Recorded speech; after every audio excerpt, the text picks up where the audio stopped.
he had done it for 70 grand and killed it, like he undoubtedly would have, he'd probably get 100 grand for his next movie, maybe more. But because this guy was so adamant about getting that extra 30 grand, he was sure they were holding out on him, and they probably were. He ended up blocking his own blessings.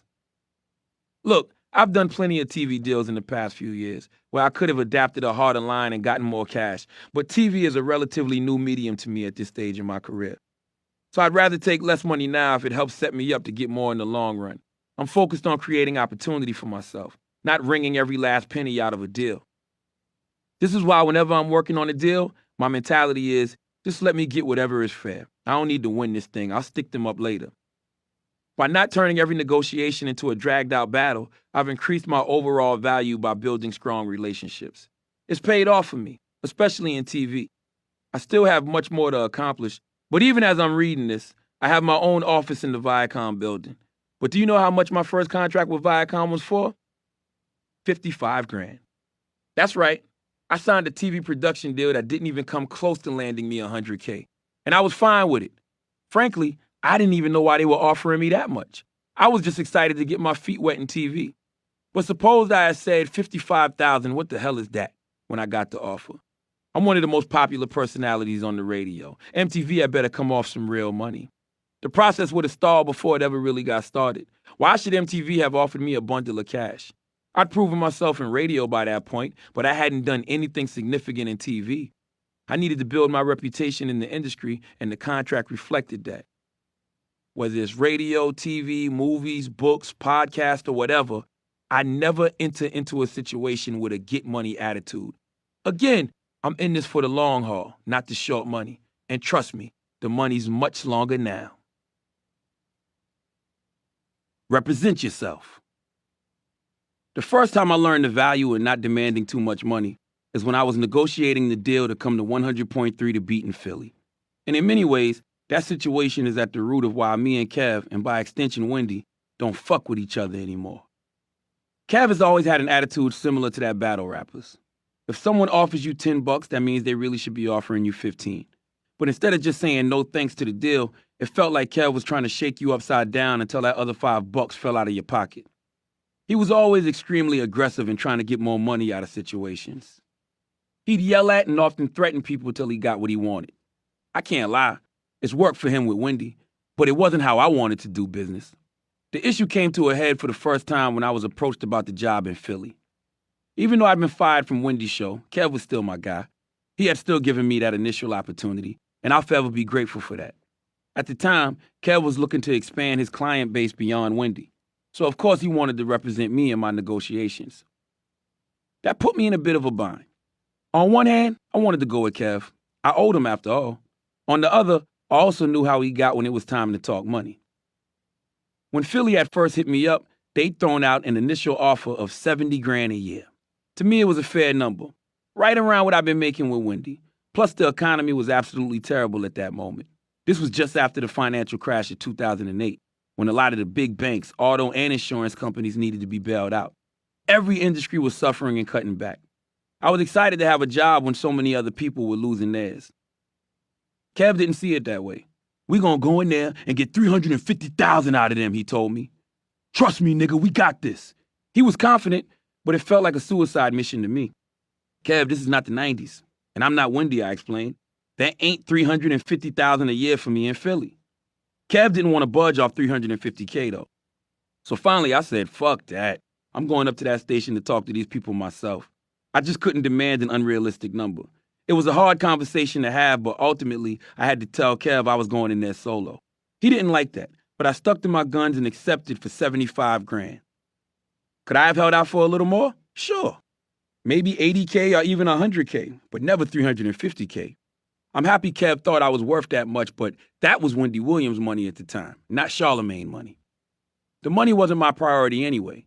I wanted a chance to do what I loved, to compete in the biggest markets, not to mention have my own morning show. That's what I was focused on, the opportunity.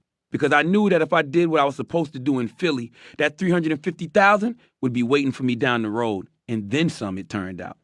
But I needed to put the weed in the bag first. The Philly situation created a fracture in my relationship with Kev that never fully healed. One day out of the blue, I got a text from him that read, "I'm not fucking with you anymore. You did some foul shit. Lose my number." I immediately hit him back and asked, "What are you talking about?" No reply. When I called him, he didn't pick up.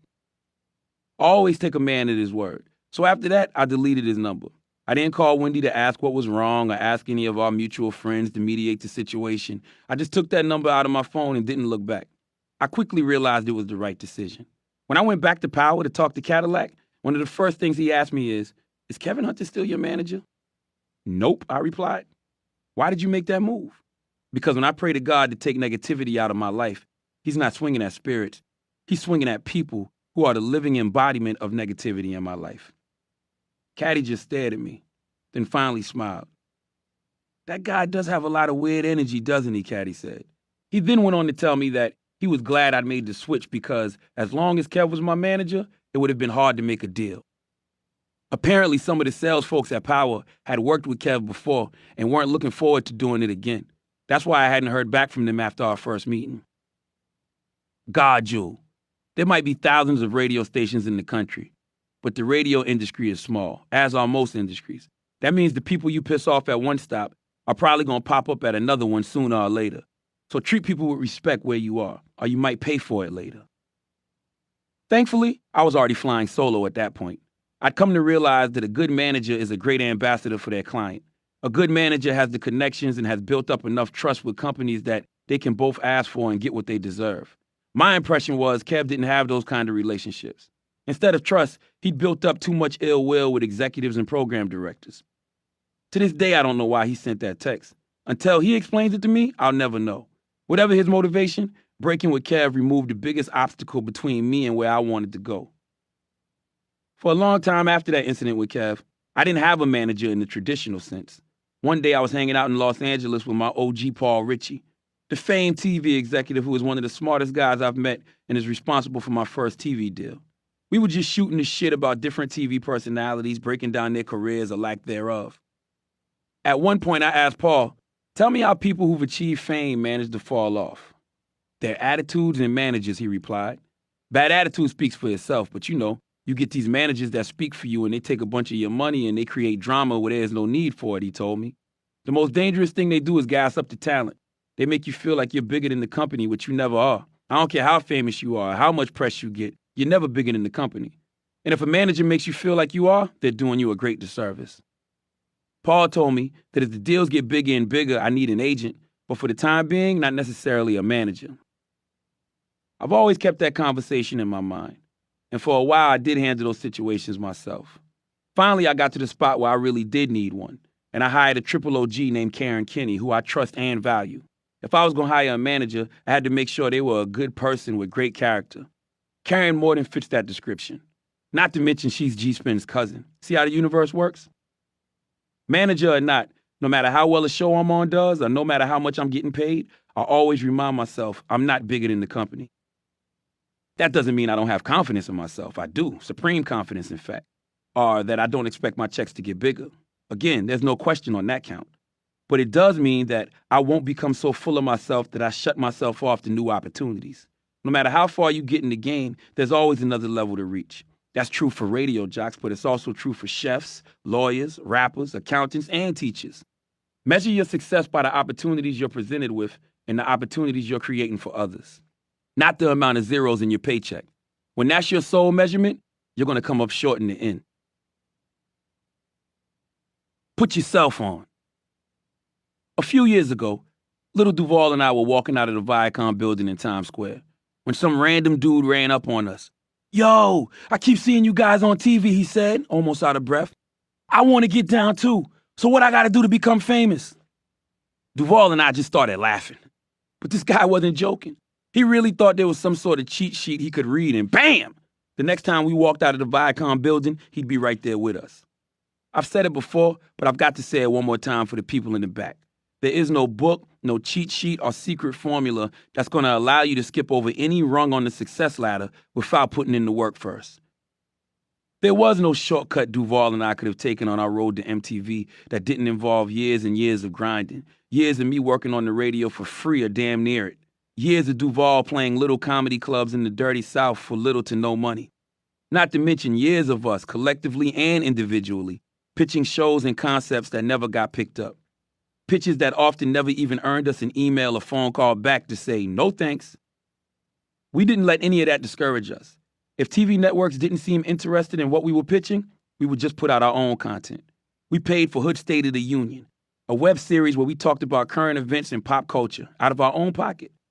The cameraman, the editors, the green screen, we scraped the money together for all of that ourselves. The production value might not have been great. It sounded like it was recorded in a bathroom and looked like it was edited by someone taking a class in Final Cut Pro in community college. But the product was still good enough. People fucked with it, and the episodes began to rack up respectable numbers on YouTube. Thank you to my man Scenario, who helped put that whole thing together. Tiffany Williams from MTV eventually saw it and was impressed enough to invite us into the building for a meeting. Once we were inside, the rest was history. But we created that initial traction ourselves. No one put us on or gave us a break.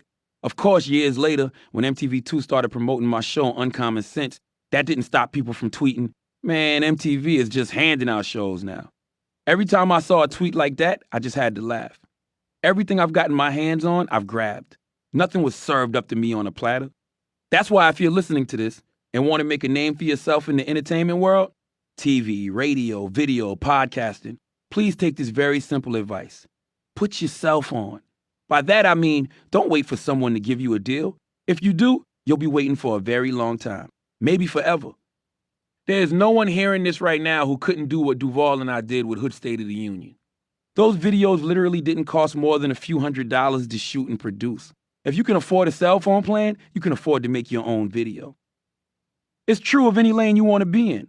If you want to be a writer, start fucking writing. Again, it doesn't cost anything to post your thoughts on a blog, Facebook, Tumblr, or any social media site. If what you're writing is good, eventually someone with a larger platform will notice and give you an opportunity. It's no different with podcasting. So many people hit me on Twitter or see me in the streets and say, yo, Charlemagne, I love the Brilliant Idiots. How do I get my own podcast? You get it by buying a couple mics, sticking them into your computer, hitting record, and starting a conversation that people are going to be interested in. That's it. If you're consistent with it, eventually it will take you where you want to go. But no one is going to give you a podcast or anything else of value. I'm not trying to be a dream killer here, but I can't tell you how many people come up to me looking to get on at iHeartRadio or Viacom or the Loudspeakers Network without having put the weed in the bag first. It's so easy to build a digital resume today, but so few people do it. You're telling me you want a talk show, but you haven't even recorded yourself talking about pop culture topics on YouTube? You're telling me you want a podcast, but you haven't even recorded yourself on your computer and uploaded it to SoundCloud? If you haven't even taken those small baby steps, then I know you're just looking for a shortcut. Sorry, but once again, there aren't any out there. I believe one reason people are looking for shortcuts instead of opportunities to do the work and be productive is because social media has given them a false sense of value. They really believe that if they tweet something or even just retweet it and it gets a couple of likes, the next step is radio or television. So let me say this very clearly. Being active on social media can amplify the work you're already doing, but it is not work unto itself. If you're reposting a link to your podcast, a story you wrote, or even something creative you did, that's one thing. You're using those platforms to alert people to your talent. But only retweeting other people's stuff or even just making a few funny comments, sorry, but that's not enough to get put on. I say that as someone who is actively involved in doing just that. Putting people on.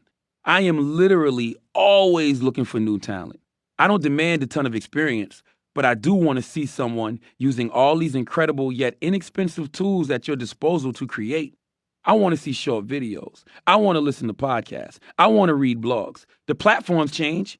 When I started, I was posting content to MySpace. Or my man LC was posting it on his rumor page on All Hip Hop. Then I got on the Facebook, then Twitter. As I'm writing this book, it's Snapchat and Instagram. By the time the book comes out, I will probably be on to something else, but the passion to create, to be part of the conversation, never changes. That passion has to be evident for someone in a position of power to give you a look. While we're debunking some myths about what it takes to get on, let's kill the dream once and for all that reality shows create a path to anything meaningful. I know the Kardashians are getting $3 trillion a year, plus Ryan Seacrest's firstborn from E, but I'm not talking about them. I'm specifically talking to all of you people who think being on a show like Love and Hip Hop is going to make you successful. Trust me, the vast majority of stars on shows like that get very little money for their efforts. How little? Let's say you're on a bigger network. You might get $1,500 an episode over the course of a 15-show season. So that's around 23 grand. Not really that much money, right? Let's say everything breaks in your favor. You end up being one of the stars of the show and you're brought back for season 2. You might even get a slight raise. You are still only making 40 grand a year. Thanks to the show, you can also host 15 to 20 parties in little clubs around the country at $2,500 a pop. You're still barely making over 75 grand a year. But Charlemagne, you might be thinking, didn't you just finish saying that it's important not to get hung up on the money? That you should work for free if you have to? You're right. I did say that, but you left out an important part. I said you should be willing to work for free if it leads to a greater opportunity. Unfortunately, for most people on reality shows, that greater opportunity most likely isn't out there. For every Bethany Frankel who gets her own daytime talk show or multi-million-dollar margarita mix, there are hundreds, maybe even thousands by this point, of other reality stars who get nada, except for the occasional club appearance, and even those dry up after a year or two. The worst part about being a reality star is that the experience ruins you for most other careers. Once you've been on TV, you'll probably think that you're too good to work in a bank or as a trainer at a gym. Plus, there are a lot of places that won't hire you because they only know you as that wild woman or wild guy who throws drinks at people or who slapped her best friend. So even if you were willing to take a traditional 9-to-5, a lot of those opportunities will be off the table. Ultimately, trying to make it as a reality star just leaves you in a state of limbo. You can't move forward in the entertainment business, but you feel like you can't go back to a regular life either. So if being in entertainment is really your passion, look for another route other than reality TV. The passion of Pitbull. One of the best things about working in radio is that I get to meet a lot of unknown artists before they blow up nationally. One guy who really stood out for how he pulled himself up from the gutter to the pinnacle of the music game was Pitbull. I first met Pitbull in Miami around 2000 while helping Never So Deep master an album for Infinity. It took about 12 hours to drive from South Carolina to Miami, but every couple of weeks, DJ Bless, Dr. Evans, and I would make the trip. We did a lot of work at a B.B. Lewis's legendary Circle House, one of the best studios in the country. I can still remember hanging out there one night and telling a B.B. that I did radio back in South Carolina. Oh man, then you should check out this guy who's on air part-time on Friday and Saturday nights. He's dope, B.B. told me. He's gonna blow up one of these days. What's his name? I replied. DJ Khaled, said a B.B. So if you only know Khaled because of his Snapchat or his songs with Drake, understand he's another example of a guy who's been out here putting the weed in the bag for years and years. One of the young rappers hanging around Circle House was Pitbull. He wasn't signed to a major label yet, but he was doing everything he could to put himself on. You know how DJs and radio personalities often have a rapper put together an intro or promo song at the top of their shifts? It seemed to me like Pitbull was doing one for almost every jock in Miami. I knew from being a radio personality that those are very coveted looks for local rappers, so I was impressed that Pitbull had convinced multiple radio personalities and DJs to let him do theirs. Pitbull had a great ear, and he immediately identified Bless as a special producer. Whenever he saw us, he would always ask if he could get on one of Bless's beats. "Come on, Bless, let me rock that, oh man," Pitbull would say, referring to the chorus of his favorite track that Bless had produced. But Bless wasn't with it. For whatever reason, he didn't like Pitt as a rapper. He thought his style wasn't hardcore or aggressive enough. I'd even say, "You've got hundreds of beats, just give him one. Dude is nice." But Bless wouldn't budge. Finally, one day, Pitt asked him straight up, "Bless, why won't you ever let me get on one of your beats?"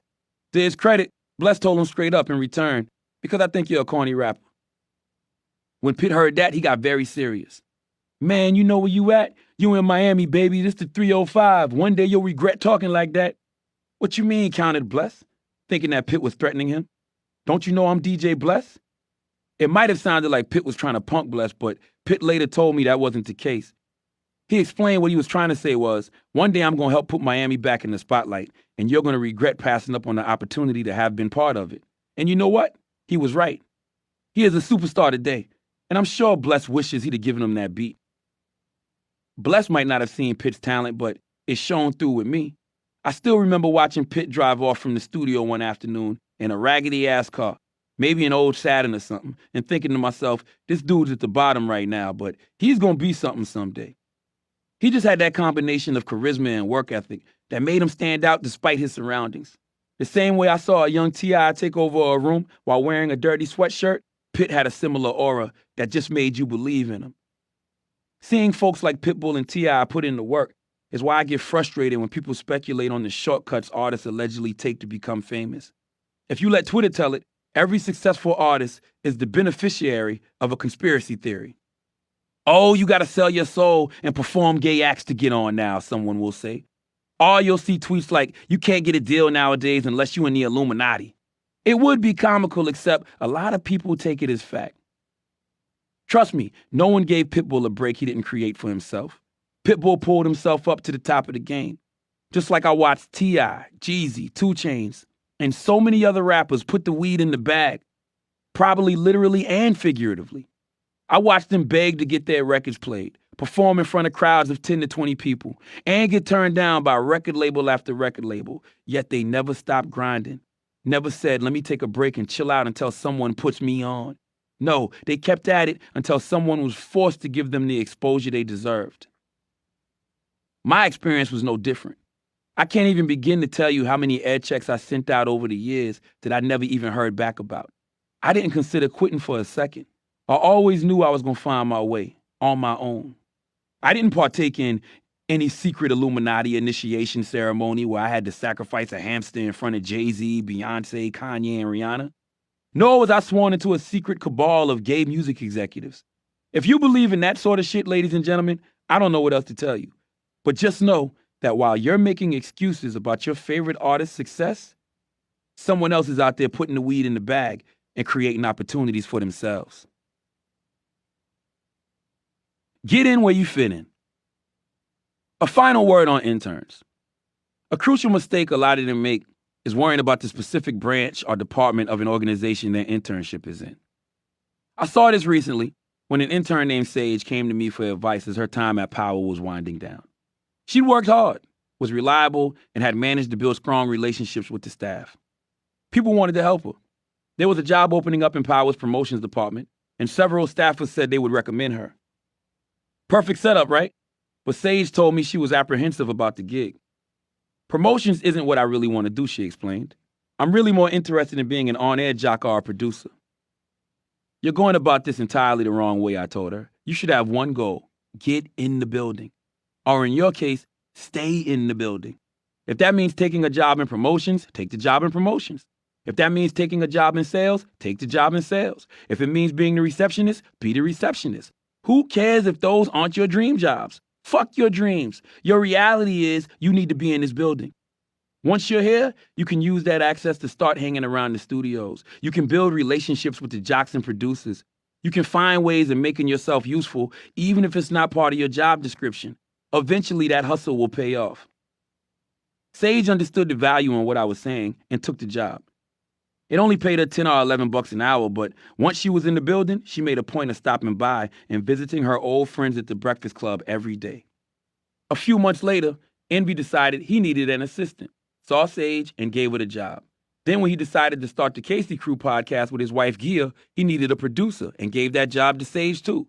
So even though she isn't officially producing and working with talent, just by keeping her foothold in the building, she ended up with the experience she was looking for. Sage's situation is a great example of the value of just getting your foot in the door. But I still see narrow-minded attitudes in interns time and time again. If a position isn't exactly what they want, then they're not interested. So please, if you're up for an internship or really an entry-level position in a company, do not get hung up on what department your opportunity comes in. If you're willing to put in that hard work I've been talking about, then every job in an organization you want to be in should be viewed as a golden opportunity. 168 hours. One indicator I use to tell whether someone is built for success is their attitude toward time management. Time is something that you can't fight or try to escape. If it takes an hour to get somewhere, stop trying to get there in 45 minutes. It pisses me off when I hear people say they don't have enough time. I was once tweeting about the value of internships, and this young woman hit me back to say, I work 40 hours a week. How am I supposed to have time for an unpaid internship on top of that? I know a lot of young people feel that way, so I had to break it down for her mathematically. There are 168 hours in a week total. Let's say you work 40 hours a week at a job, and then you're in school for another 40 hours. That still leaves you with another 80 plus hours. Those additional hours are more than enough time to deal with your reality, pursue your passions, and get the most important thing, which is some damn sleep. Sleep is the one area you simply can't cut corners. I got gassed up too back in the day when I heard Nas rap, I never sleep, cause sleep is the cousin of death. I spent too much of my 20s thinking, damn, if I'm sleeping, I must be slacking. But now I know better. If anything, a lack of sleep is what's gonna kill you. The truth is, unless you're an artist in a creative groove that you just don't want to break, there's not a lot of legit business being conducted at 4 a.m. Sorry, for everyone working 9 to 5 hours, you need rest to be effective. I was always told when you sleep, God does maintenance on your soul. And when you get a good night's rest, it damn sure feels that way. You feel refreshed physically and spiritually. Another great thing about getting a good night's sleep is it helps you retain information. One of my favorite things to do before bed is to read something uplifting in a book, maybe some Bible scriptures, passages in the Quran, Don Miguel Ruiz's books on Toltec wisdom, or Jennifer Lopez's Instagram. I try to end my day with positive information that can settle my mind as I sleep and then really stick in my brain. So let's say you sleep at least 6 hours a night or 42 hours a week. That still leaves you another 40 plus hours that could be spent pursuing your passion. I can hear some of you now. Well, what about my social life? What about my time with friends? Fuck your social life, fuck your friends. And while I'm at it, fuck your feelings too. If that's what's important to you, then spend time with your friends. But don't expect to be successful, because if you're truly passionate about your career, then that's where you need to dedicate those extra hours. If the folks you want to hang out with are really your friends, they will understand and support you. I remember when I was trying to juggle night school, working a day job, and putting in time in the streets. I might have been misguided, but at least I took the streets seriously. I always made sure I never skipped school. At the time, I was hanging with my homie Joe, who was deep in the drug game and would go on to become a huge kingpin before being busted on federal charges. One time, Joe told me, man, I fuck with you because you're focused.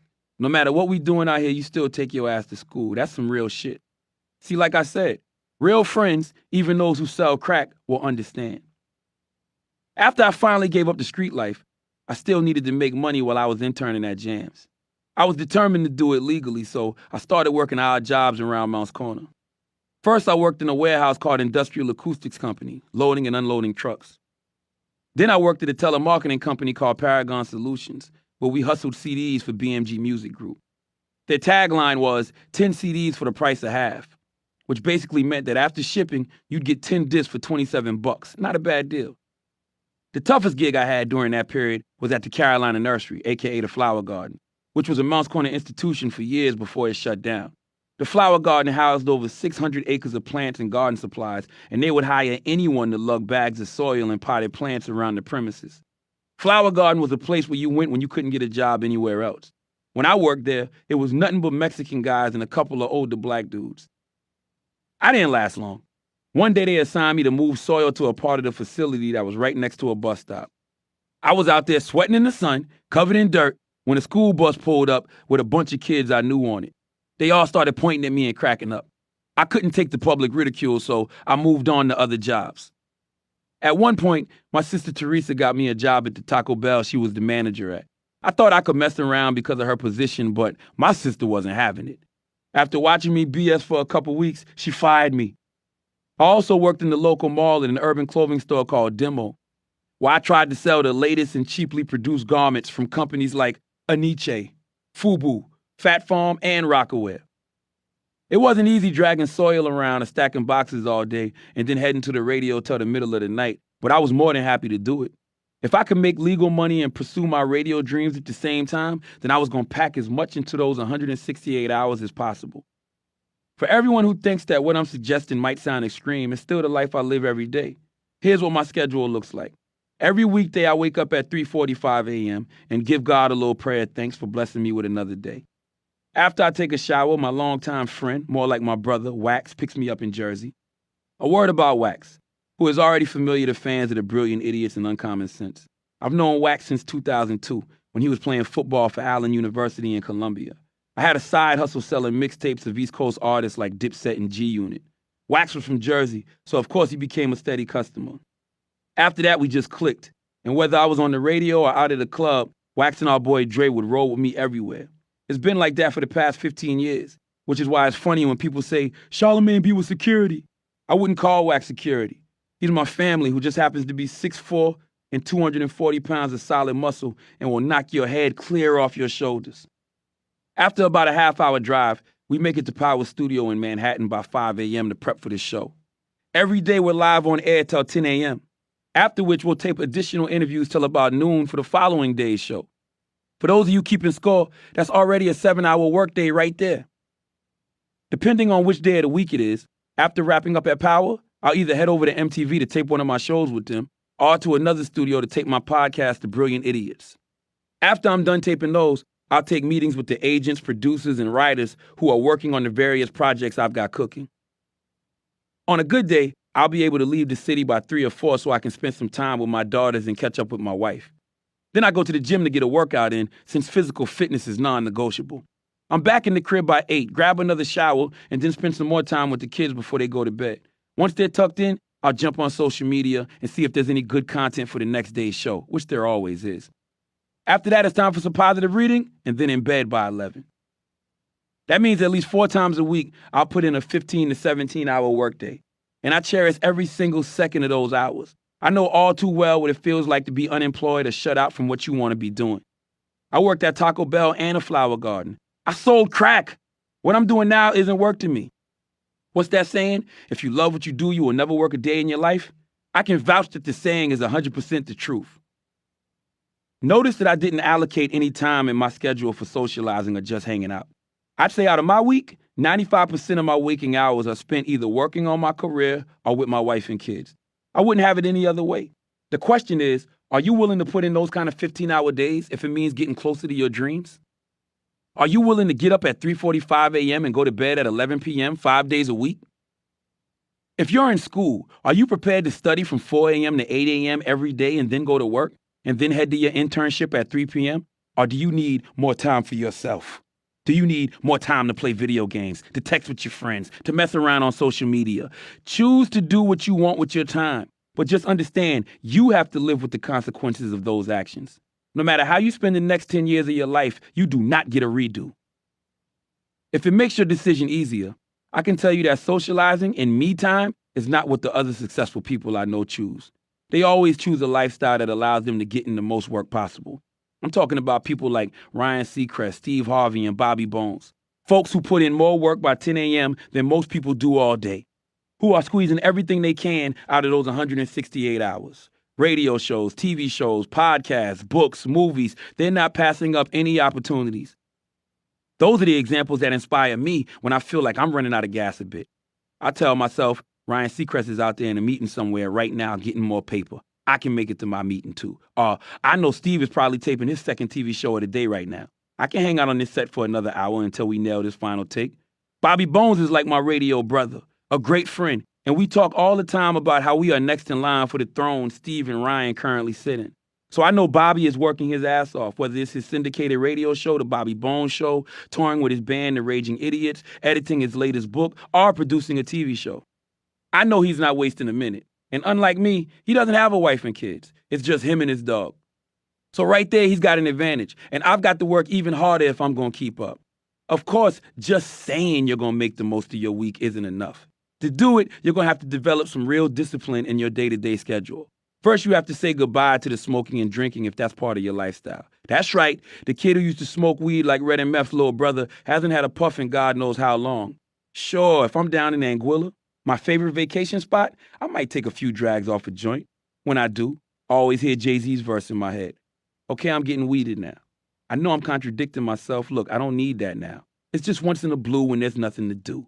The key words in that verse are once in a blue when there's nothing to do. If you're smoking more than every once in a blue moon, you're smoking too much. You have to view weed as a treat, not an everyday thing. I used to smoke every day, and it wasn't getting me where I wanted to go. The only place it got me was being around a bunch of dudes who were more interested in getting high than making moves. Sure, we had some funny moments that I always remember, but like Jay said, I don't need that now. I have a similar relationship with alcohol. Yes, I'll still sip a little Remy Martin when I'm back in Monk's Corner on vacation or during a special occasion in New York, but drinking on a normal weeknight, out of the question. I'm not straight edge. I got a full bar in the crib, but I'm never tempted by it because I'm buzzed off the work I'm putting in. Not to mention, drinking takes too much of a toll on you physically, especially when you've got to be up at 3:45 every morning. I'd be out of gas and ready to go home by noon every day if I'd been drinking the night before. That would mean literally half my career would be off the table. I learned that the hard way. Back in 2011, I went on a 2-week run of being out in the clubs every night. I was drinking, smoking, not watching what I ate, and not getting enough sleep. One morning, I was in the Breakfast Club studios, and I didn't feel right. I tried to lie down between breaks, but I could tell it was more than just being tired or hungover. A voice in my head told me to go to the hospital, so I checked myself into the emergency room. Come to find out, I was seriously dehydrated. I used to read about celebrities getting sent to the hospital for dehydration and assume it was code for something else, most likely drugs. Nope, trust me, dehydration is real, and it's no joke. I felt like I was gonna die. Ludacris wasn't lying in his song Catch Up. All this drinking, gonna catch up, and all this smoking, gonna catch up. But some niggas just really don't give a fuck. It definitely caught up with me, but that was one situation where I did give a fuck. So much so that I vowed to wean smoking and drinking out of my lifestyle after that. Another big adjustment I had to make was eating better. For most of my life, I was on a diet of Chick-fil-A, Bojangles, Pizza Hut, McDonald's, and sodas. The garbage that tasted good when you're a teenager ruins us in the long term. I didn't think it was affecting me that much, but boy, was I wrong. It got me to a point where I literally had to fix my face. A few years ago, I was at a party in Manhattan when a woman approached me and said, "I can do something about that, you know," in a British accent. "What are you talking about?" I asked. "Those dark spots on your face," she replied. "I can help you get rid of them." I don't know if you've seen pictures of me from earlier in my career, but I absolutely used to have crazy dark patches on my face, especially below my eyes. I remember the comedian Marlon Wayans once said I looked like a bruised eggplant, and I can't say he was wrong. I developed them as a teenager, and my pops figured they were from smoking crack. "Look at your face. You got them black spots under your eyes," he yelled. "You must be on that shit." I wasn't smoking crack, but I didn't know what was causing the discoloration, nor did I bother to find out. The spots weren't stopping me from getting girls, which is all that matters to a teenage boy. Still, when the woman said she could get rid of them, I said, hey, why not give it a shot? It turns out she was a dermatologist named Dr. Natasha Sandy, and she suggested I come in for a consultation. I was game and went to her office, where I told her from the jump, "I don't know how you plan to get rid of these, but I'm not doing no bleaching." I only mention that because once Dr. Sandy did get those spots off, the internet decided that I had pulled a Sammy Sosa and bleached my skin. It was hilarious to me. The one thing everybody accuses me of doing is the one thing I was adamant I wasn't going to do. That's the internet for you. It turned out it wasn't even an option. As Dr. Sandy explained, that the dark patches weren't a skin condition unto themselves, but rather a symptom of my shitty diet. She promised that if I started eating cleaner, no fried foods, sodas, white breads, and other heavily processed foods, the patches would start to clear up.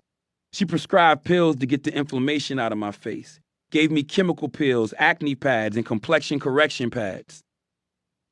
God, Jewel, if you're trying to lose weight, it all comes down to diet. I've worked out for years, but no amount of bench press will offset working out and then going to Chick-fil-A after the gym. So now I eat vegetables or something green with every meal, whether it's spinach with an omelet, salad at lunch, or asparagus at dinner. I also snack in between meals, protein bars, peanuts, and fruit. Finally, I don't eat after 9 if I can help it. It's all about discipline. That's the biggest part of any process, patience and discipline. Nothing happens overnight. It all added up to a major transformation. In addition to cutting out processed foods, Dr. Sandy also had me start eating 4 to 5 times a day to speed up my metabolism. I ended up losing close to 30 pounds. When I first saw Dr. Sandy, I was 202. Today, I float around in the 170 to 175 pound range. For the first time in my life, I have abs. I'm glad I came to the realization that I didn't want to be one of those people who treat their material possessions better than they treat their own bodies. I know plenty of folks who will refuse to put anything other than premium gas in their car, but are more than happy to put any old type of fast food down their throats, who will clean their Jordans by hand with a toothbrush but won't put nearly the same amount of care into their health. Do I miss some of the foods I used to enjoy, like chicken wings and burgers? Of course. But when you start eating healthy, after just a few weeks, you don't want the garbage anymore. You realize that eating trash foods makes you feel like trash. Are there a couple times a month that I'll cheat and wolf down some barbecue or a pizza? Sure. But then I get right back on my healthy shit. Because I know if I ever go back to eating trash full time, I'm going to start looking and feeling like trash again too. And then I'll never have the energy and the focus to get to everything I want to accomplish. That sort of sacrifice is why I get a little insulted when people say I bleach my skin. I had to work hard to transform myself from a potentially pudgy dude with dark patches under his eyes to a healthy-looking guy with abs. How dare you say I achieved that by taking a couple pills? Nope, it's not that easy. Just like I find it insulting when people say I must have joined the Illuminati or be gay to achieve my success. Trust me, if all you had to do to be Will Smith was give an old movie exec a blowjob, there would be a lot of Will Smiths running around out here. Unless, of course, Will's head is just that fire. But there aren't. Because success like the kind Will has enjoyed only comes through putting in thousands and thousands of hours worth of work and sacrifice. Whether it's becoming a movie star, transforming into a healthier lifestyle, or simply getting the most out of an internship, no matter what you're trying to accomplish in life, it always comes down to this. You must put the weed in the bag. Principle 6. Live your truth.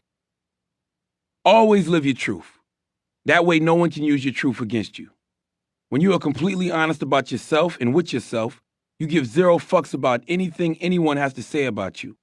People can slander you all day, but no judgment or opinion formed against you shall prosper when you live your truth. I've never been comfortable with those who are loose with the truth, or even worse, are straight up liars. When I was a kid, my father would tell me, when you tell one lie, you're always going to have to tell another one to keep it up, over and over again until it was beaten in my head. Better to tell the truth and deal with the consequences right away. Truth is like the sun. You can shut it out for a time, but it ain't going away. Elvis Presley.